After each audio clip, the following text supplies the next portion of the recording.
সোমবারে ঈশার নামাজের পরে কেউ যদি এই দোয়াটি 100 বার পরে আল্লাহর কাছে কোনো কিছু চায়, আল্লাহ রাব্বুল আলামিন তাকে সাথে সাথে দিয়ে দিবেন। আল্লাহর কসম করে বলছি, আপনার সকল অভাব দূর হয়ে যাবে, আপনার সকল ঋণ দূর হয়ে যাবে, আপনি সকল মনের আশাগুলো কবুল হয়ে যাবে ইনশাআল্লাহ। কেউ যদি সোমবার বরকতপূর্ণ রাত, এই সোমবারে আমার রাসূলুল্লাহ দুনিয়াতে এসেছিলেন, সপ্তাহে রোজা রাখারও সওয়াব আছে এই দিনে।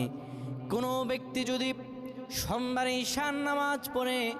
সুন্দরভাবে ওযু করে কিবলামুখী হয়ে বসে ইয়া যাল জালালি ওয়াল ইকরাম 100 বার পড়ে, 30 বার দুরূদ শরীফ পড়ে, 3 বার সূরা ইখলাস পড়ে, 3 বার সূরা ফালাক, 3 বার সূরা নাস পড়ে, 10 বার দুরূদ শরীফ পড়ে,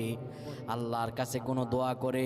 আমার রব্বুল আলামিনের কাছে দোয়া করতে দেরি হবে,